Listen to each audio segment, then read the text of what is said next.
Hi, I'm Rachel McGuinness from Wake Up With Zest, and at last year's Virtual Wellbeing Festival I talked about why we sleep, how sleep works, and gave you tips on how to sleep better. This year, as the world opens up again after a year of more or less staying at home, I thought I would focus on how to sleep well when you're travelling. Whether you're staying away with family or friends or in hotels. And also how to reduce the effects of the dreaded jet lag if you're flying further afield. First of all, just a little bit about me. I've been in the health sector for the last 17 years, and I'm the founder of Wake Up With Zest and the Zest Wellbeing Hub. And the business focuses on workplace wellbeing. And we work with forward-thinking organisations who understand the benefits of looking after the physical and mental well-being of their employees so that they're happier and healthier. We have an affordable online employee wellbeing resource with monthly updated content covering men's and women's health, financial well-being, as well as sleep, healthy eating, fitness and resilience. We also host webinars, talks and workshops on the same topics, as well as one-to-one health consultations, sleep clinics and coaching. So just before we get into the content, I wanted to share with you a little bit of my own sleep journey. I used to struggle with my sleep and have gone through bouts of insomnia. And the last one was back in 2014 and lasted on and off for a couple of years. I was in that place of desperation, trying to find a solution to my sleeplessness. So instead of going to the doctors for sleeping tablets, I taught myself to sleep again by reading loads of different books on sleep. And in 2017, I became a cognitive behaviour therapist for insomnia. So in a nutshell, I know loads about sleep, but also had the experience of going through the pain of not sleeping. Sleeping away from home can sometimes be a bit of a challenge. You're sleeping in a different environment, the layout of the room is different, it's a different route to negotiate to the loo if you need to go in the middle of the night in the dark. It's a different bed, pillows and bed linen to get used to, which may or may not be better than your home version. And quite often in hotels it can be stuffy and hot, alternatively ice cold with noisy air conditioning. So here are my top tips to get some decent shut-eye when you're away from home, whether you're on the road or on your holidays. So the first thing to do is to get the temperature right. If possible, open the windows and get some fresh air in. Sometimes how much you can open windows is restricted unless you've got a balcony. Either sleep with the window open, or if it's too hot or too cold, set the thermostat to between 16 to 18 degrees Celsius or 60 to 65 degrees Fahrenheit if you're in the States to create the optimum sleeping temperature. Unplug the TV and anything with a light. I banned the TV from the bedroom years ago as they give off electromagnetic pollution which can disturb your sleep. If you can't switch off everything, then take some black LED stickers with you. You can buy them off Amazon. Next, pillows. If you've got enough room in your luggage or if you're driving, you could pack a travel pillow. Otherwise, ask the hotel if they have your choice of pillow. I stayed at a Holiday Inn Express recently and they had a choice of firm or soft pillows. So it's not all the posh hotels that have the pillow menus. I'm not sure who designs hotel rooms, but lights are either too dim or too bright. So invest in some light blocking glasses if you want to read before going to sleep, as quite a few hotels have LED bedside lights, which will wake you up instead of making you sleepy, as the light is cool rather than warm. Invest in a comfortable sleep mask to block out any light you're not able to switch off, such as fire sensors or light from under the door. The first night you sleep in a new environment may not be a great night's sleep as the surroundings are unfamiliar. The part of the brain responsible for protection and survival, the amygdala, is scanning for danger.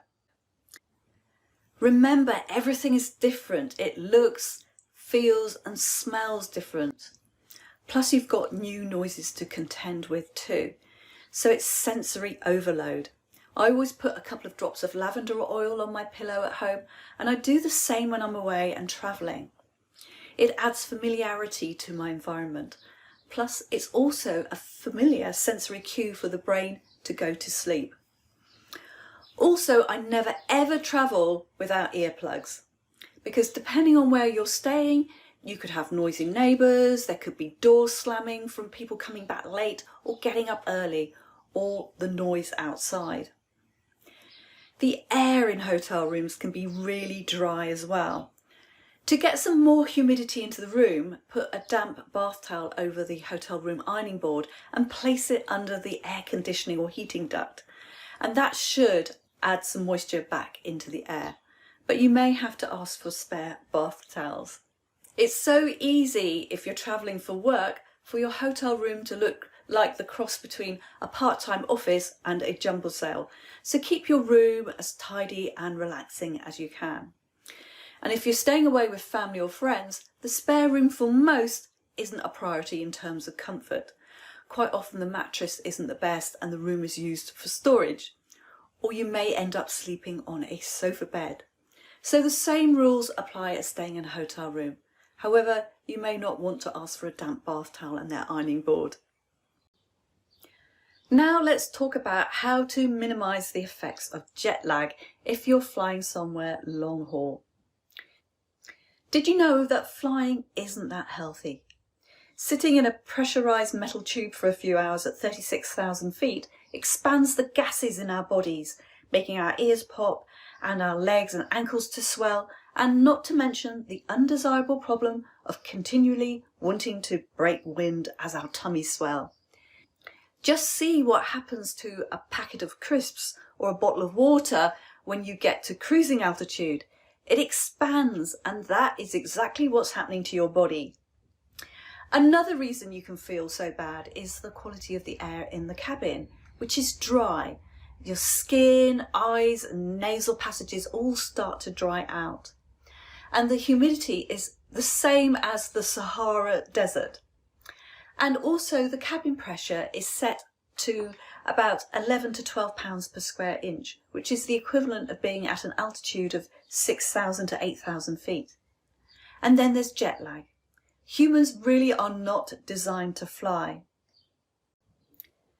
Jet lag can affect anyone. It doesn't matter whether you're a frequent flyer with tens of thousands of air miles in the bank or someone who just takes a once-a-year holiday flight.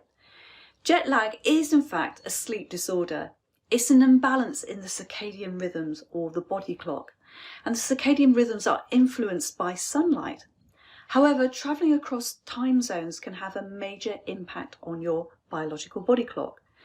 In your own time zone, your brain is naturally attuned to your own hours of daylight and darkness, and your circadian rhythms can be slow to adjust to new time zones.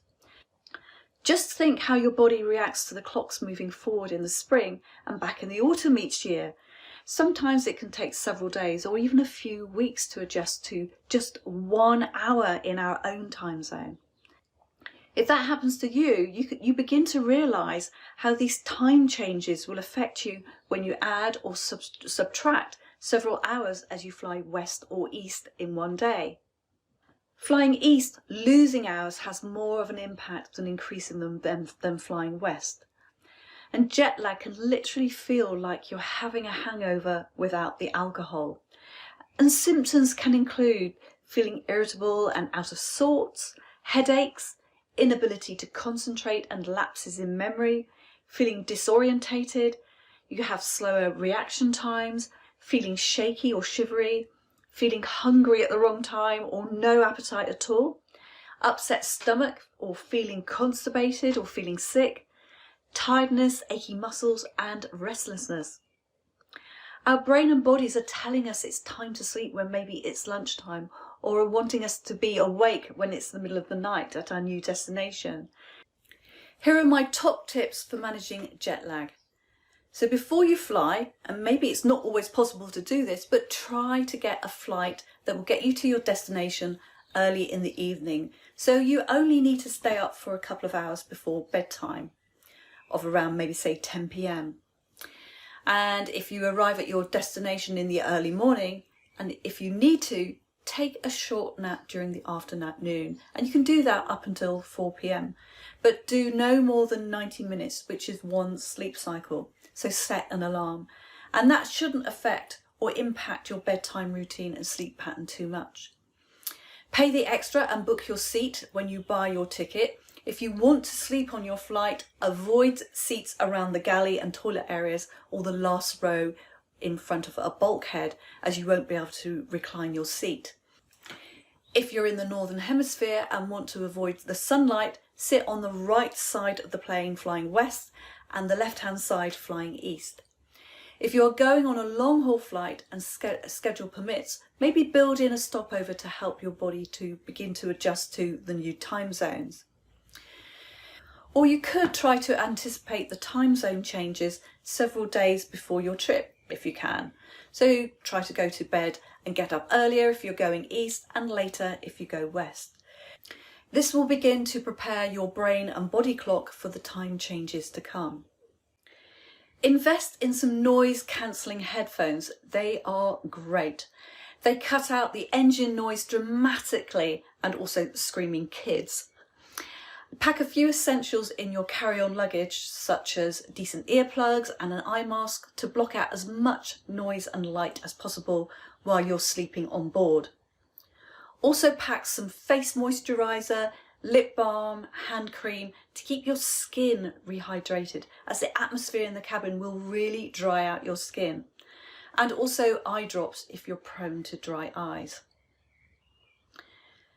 Before you get on the plane, fill up your water bottle in the terminal or buy a big bottle of water before boarding. This means that you can have a drink when you want to instead of bugging the cabin crew. And if you can, buy low carb, high protein, healthy food airside in the terminal. And then you can eat when you want to and you're not going to be at the mercy of the in-flight service. When you've boarded your flight and as soon as you're settled in your seat, set the time on your watch to your destination time, and within reason treat it as the current time and try to eat at those times as well, unless you're on an overnighter, and we'll cover that in a little bit. Reduce your caffeine and alcohol consumption, as their effects are even more concentrated at altitude. Keep yourself hydrated on the flight with plenty of water, and also wear clothes that are comfortable for sitting for long periods of time in, as your stomach may get bloated. And also wear shoes that you can take off and put back on again easily in case your feet swell. Regularly move around the cabin and stretch to keep the blood flowing to avoid DVT. And if you have poor circulation, invest in a pair of good quality flight socks. Even if you don't, they can be a wise investment on a long haul flight.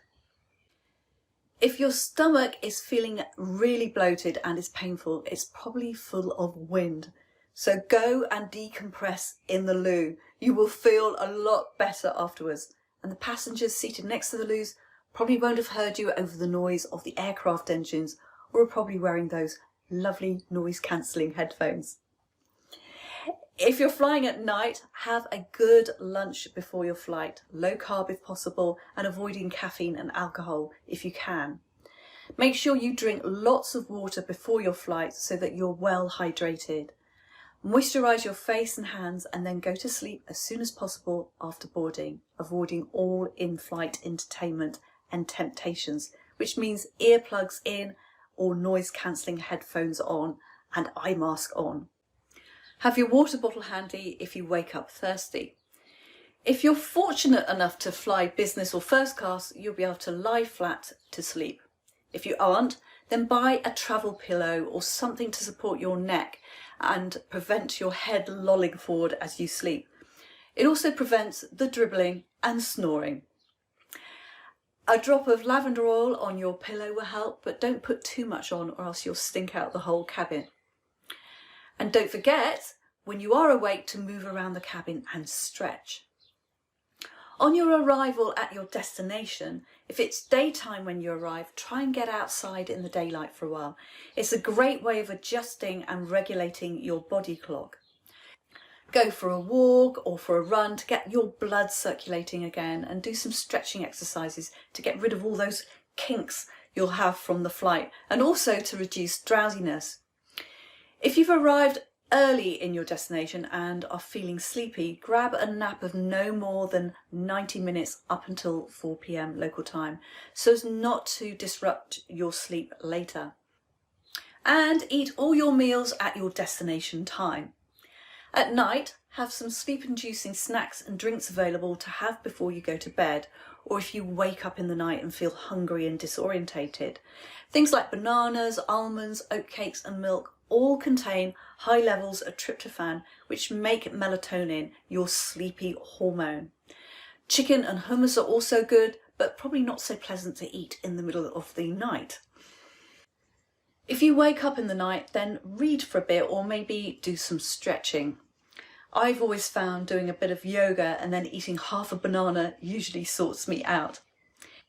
If you're flying west to east, this is hardest on the body clock, and you're looking at possibly 1 day recovery time for every time zone crossed. So for example, flying from New York to London is 5 hours time difference, which means 5 days recovery. So remember, west is best and east is a beast. I've not mentioned anything about melatonin, which other sleep experts may recommend. My personal opinion is that melatonin is a hormone and should be under prescription only. So if jet lag is a problem and you're a frequent long-haul flyer, then go and see your GP, who may prescribe melatonin or sleeping tablets. Finally, happy travelling wherever you end up going, either for holidays or work. So I hope you've enjoyed this video, and here are my contact details if you want to get in touch with me. Thanks for watching.